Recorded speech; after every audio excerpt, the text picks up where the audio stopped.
Hello friends, welcome to our channel Know the Law. And here I am, Advocate Jyoti Chodia.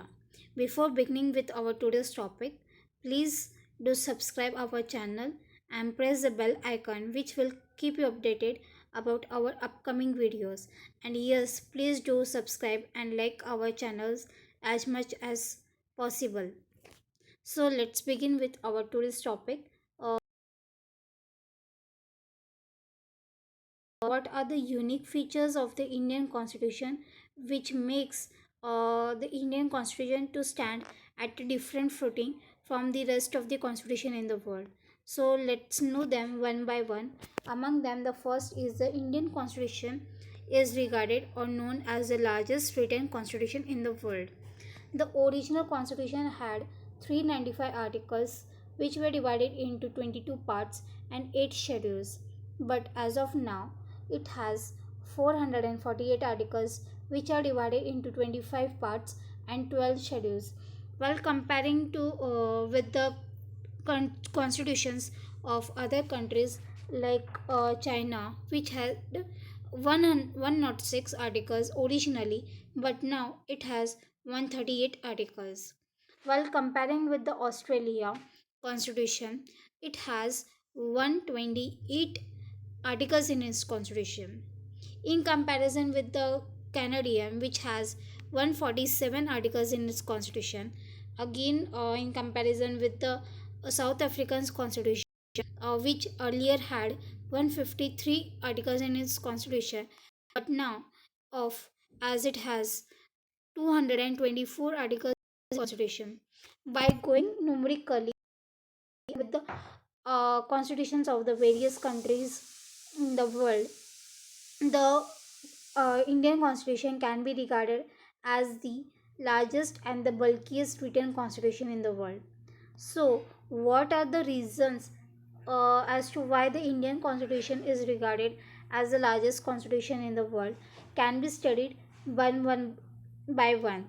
So, among them, the first is avoided the errors that are there in the constitution of other countries and also included the experiences, that means what all the mistakes or the errors that other countries constitution have made are avoided by the Indian constitution and have tried to inculcate all the positive experiences that the other constitutions in the world have experienced.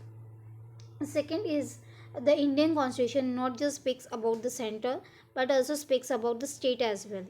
So as like American constitution, which has a dual constitution, one for the center and another for the state, that is not in the case of Indian scenario as such. India has the only one constitution and that is known as the Constitution of India.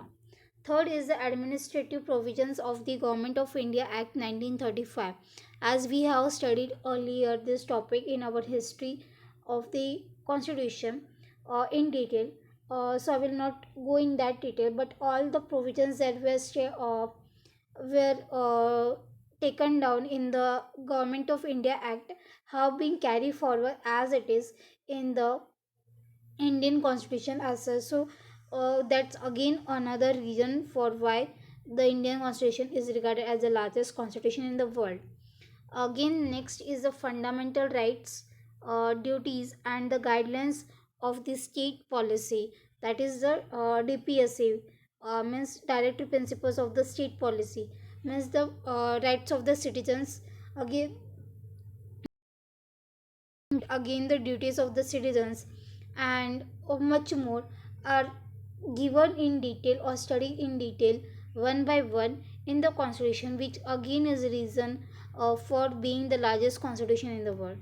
Again, next is the relation between the center and the state governments. So what will be the role will be played by the center and the state, be it in finance, be it in the administrative procedure, or be it in the legislative procedure, have been clearly said in the constitution itself, giving no space for the ambiguity for that matter. The state and the state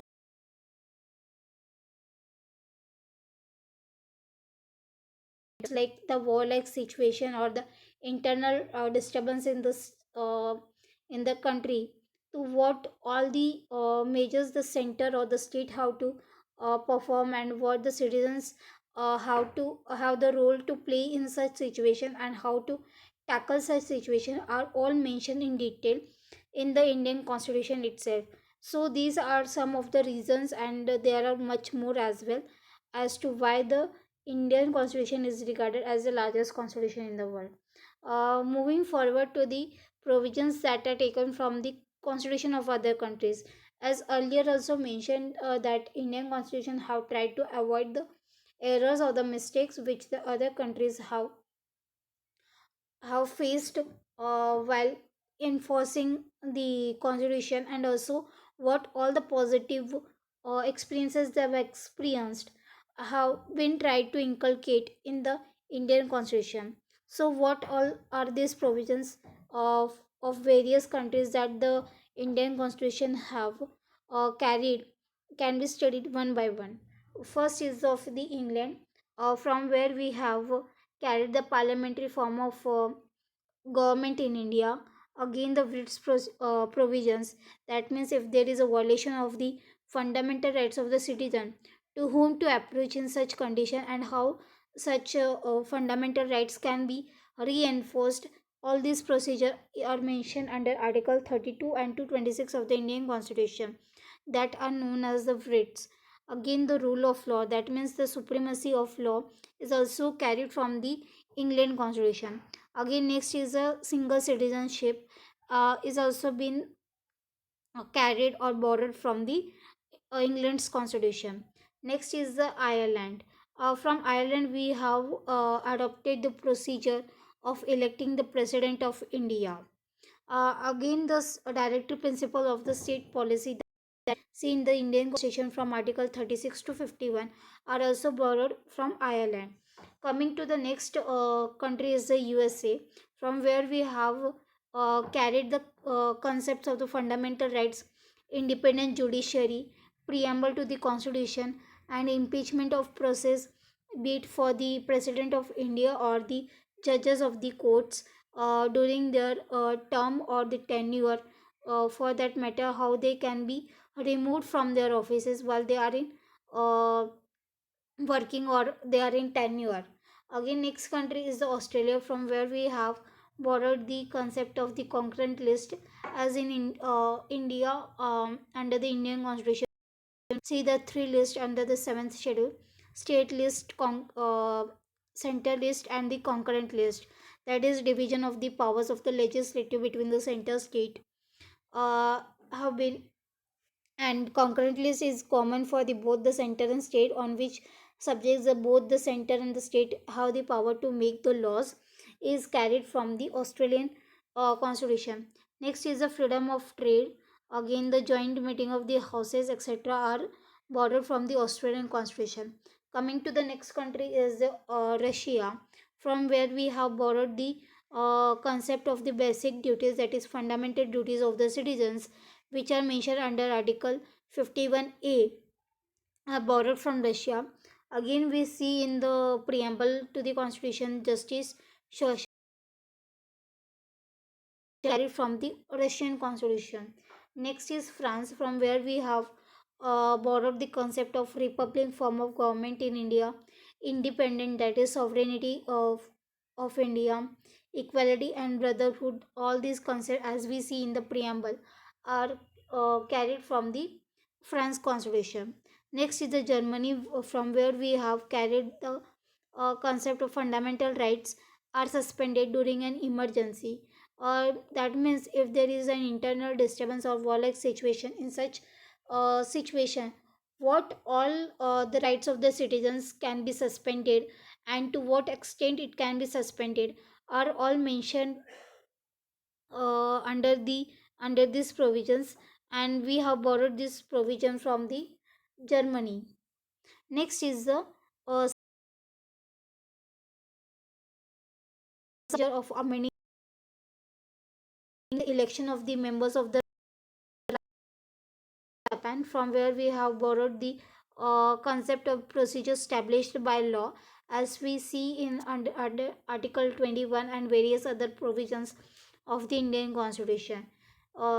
Last but the not least is Canada, from where we have adopted the principle that though the constitution seems to be federal in nature, but its spirit is of unitary state. Then it seems to be a federal constitution, but when we go and study in detail, then we come to know its spirit or the soul is of unitary form. Again, after studying uh, the being how the Indian constitution is the largest constitution in comparison with the various countries, and reasons behind it, and what we all have adopted from different countries in the world. Now coming to the next feature, that is partly flexible and partly rigid. That means the Indian constitution is partly rigid and partly flexible. It is less flexible in comparison with the British constitution, and less rigid in comparison with the American constitution. Next feature is the Indian constitution or India is regarded as the sovereign, socialist, secular, democratic and republic. As the Indian constitution has adopted the democratic form of government where the rule is of the people. As we see the starting line in the constitution in the preamble, that is we the people of India, where the head of the state is elected by the people of India. Second is the constitution is committed towards the public welfare and the prosperity. Adult franchising method is accepted by the constitution.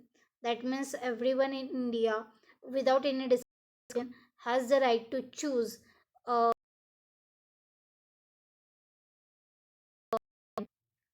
about the age of 18 years. Next is the Indian constitution had adopted the mixed economy, that is the golden mean, where both the private and as well as the capitalist or the private players um, have the part to role in the country's finance hand in hand. Next is the Indian citizens can contest any election and get the position without any kind of discrimination. Next is socialist and secular are included by the 42nd Amendment to the Indian Constitution. Moving over the fourth feature of the Constitution, which we have already studied in brief already in our previous videos. You can go and watch to our videos on the fundamental rights, uh, which are mentioned from Article 12 to 35. The fundamental rights which the citizens, being the citizen of India, enjoy are the right to equality, right to freedom, right against exploitation, right to freedom of religion, right to culture and education, right to judicial protection. Coming to the fifth feature of the Indian Constitution is the directive principle of the state policy, which I mentioned from Article 36 to 51. It says that they are the guiding principle for both the center and the state. The people should give the orders to the governing body of the for the establishment of the welfare state, as the people are the center point in India, being a democratic country. So and preamble strives towards the welfare concept or the welfare state as such. So in this cases, people government to frame such policies or the laws which are meant for the welfare of the people as such. Next is the commands are incorporated in the constitution in the form of principles, that is from the commands or the demands which are which the people demand to the government are incorporated as the directive principle of the state policy in the constitution. According to the former Justice Changla, he says that if this principle, that is directive principles of state policy are followed and properly, then the country will be a paradise on the earth. That means if the directive principles are properly followed by the government and also the people of India properly, then the country India can be regarded as a heaven on the earth. Next, sixth feature is the fundamental duties of the citizen. It is a unique feature of the Indian constitution to the citizens and the duties of the state, but also describes the duties of the citizens towards the state as such, which are mentioned under Article 51A. These fundamental duties were added in the Constitution by the 42nd Amendment, and originally it had only 10 duties of the citizens, but after amending, one more duty was added. So, in total, we today have 11 duties. That is, 11 such fundamental duties are included in the Indian Constitution. Seventh is the secular state. India is recorded as the secular state, that it will treat all the religions in India equally, and government will not interfere in any religious matter, and also the India will not have any religion of the state. That means India will treat each and every religion equally and will not regard any religion for that matter as the religion of the nation, as like of Pakistan, which has the Muslim as the religion of the country, where like uh, where like England or the Britishers have the Christianity as the religion of the nation. Again, it says further that there will not be any discrimination on the grounds of religion. Uh, through various such incidents, India has proved that Indian constitution is very unique. By following or inculcating such uh, features in the constitution of India, it can purely be regarded as an unique kind of constitution in the world. It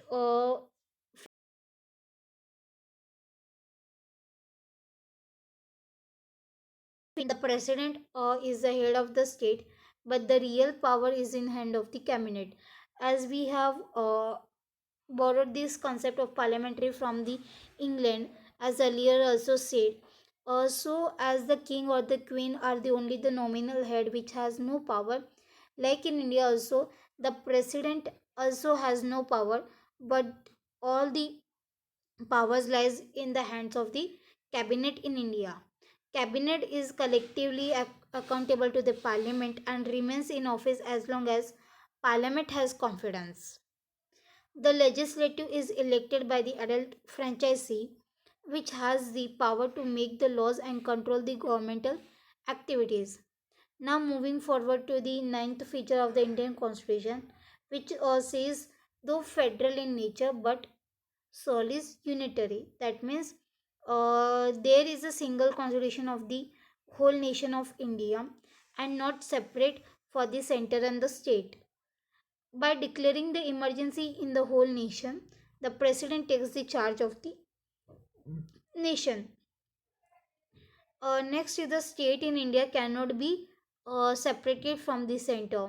The governors of the state are appointed by the president. They govern and act as the representative state. So, all this, and we come to know that though the uh, Constitution of India seems to have a federal form of constitution, but if we study it in detail, then we come to know it is an unitary form of constitution as such. Next, the 10th feature of the Indian constitution is the welfare state. It says the constitution proves that India is committed towards the welfare of the people. Equality is the soul of the welfare state, and Indian constitution has given equality to the citizen in social, political, education, and economic spheres. It also guarantees that no one shall be discriminated on the basis of religion, race, caste, sex, government in India is to create a conducive environment among the citizens for self welfare. That means it not only strives to create a welfare state for the citizen as a whole, but also wants to create an individual's welfare is also aimed and to be obtained at large.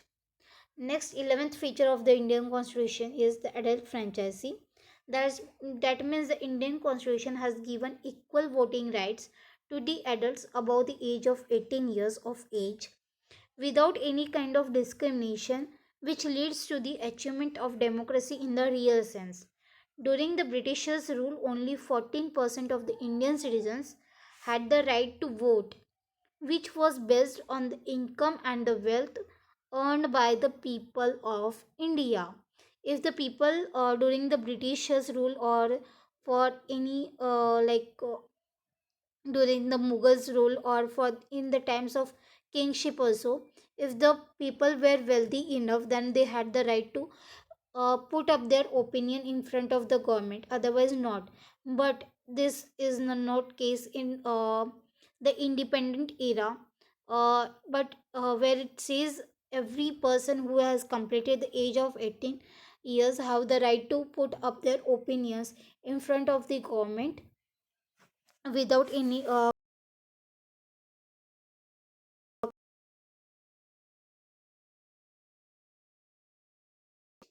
as we have adopted in the real sense.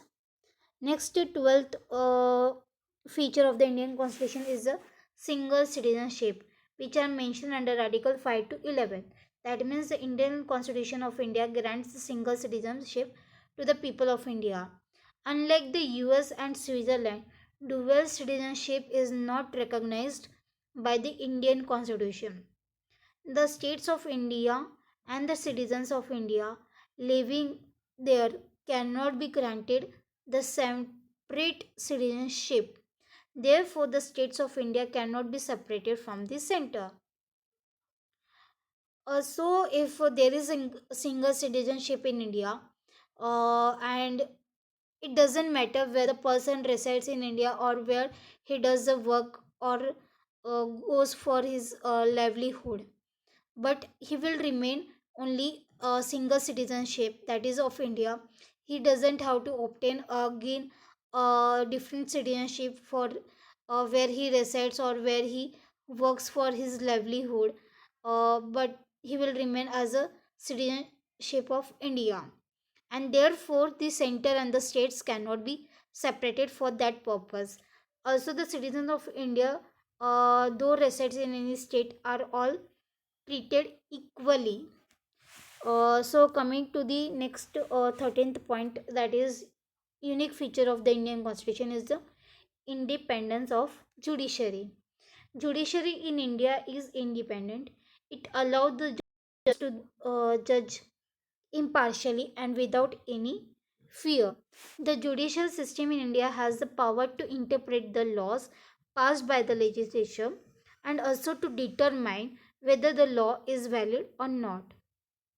The rules and regulation regarding the tenure, eligibility, and salary of the judges are mentioned in the Constitution itself, and no judges can be easily removed from the office nor can be interfered within this context of the court, as all the appointment procedures are itself mentioned in the Constitution, and so the removal of the judges are also mentioned in the Constitution itself.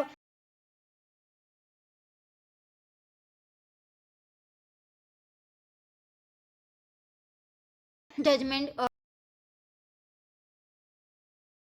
all the rules and regulations about their removal and appointment are mentioned in the salary. So no politician party or for any that matter being the president or the government can affect the judgments given by the judges. Next is the emergency provisions. The emergency provisions are mentioned in the Article 352, 356, and 360 regarding the national emergency, internal emergency, and the financial emergency. That is also the unique feature of the Indian Constitution. Moving further, that is the three tier system. Originally, the Indian constitution had the two tier system, but after amendment to the constitution, that is the 76th amendment to the constitution, which inculcated the another system, Panchayati Raj system, that includes the Gram Sabha, municipality, municipal council, and municipal corporation. So Indian constitution has a three type of system at the central level, that is the parliamentary and the Lok Sabha and the Rajya Sabha. At the state level, it has the legislative assembly and constituent legislative council, whereas at the ground level, it has the Panchayati Raj institution. Coming forward, next is the criticism. As we have seen that these are the unique features, but various authors or the historians regard that the Indian constitution have lots of critics. So what are the criticism led by the such authors or the historians can be seen one by one. The provisions have been borrowed from the other countries.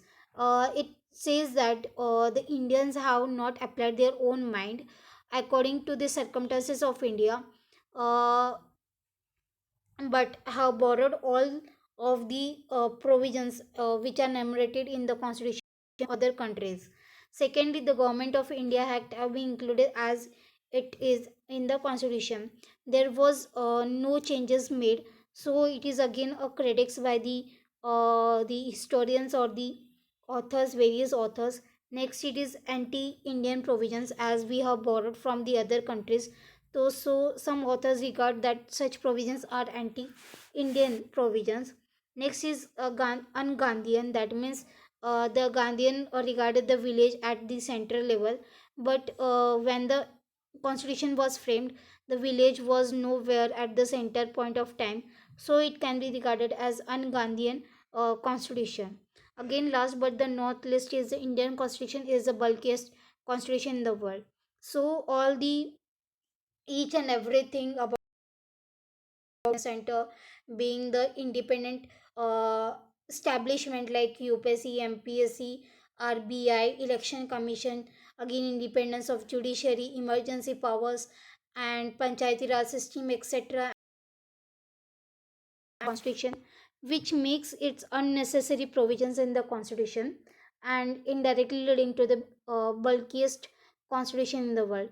So, friends, if you understand the unique features which of the Constitution, which makes the Indian Constitution to stand at the different footing from the rest of the world's Constitution properly, and want to know each of these features in detail, then keep watching our upcoming videos, and until then, be safe, be healthy, and keep watching our videos. Thank you.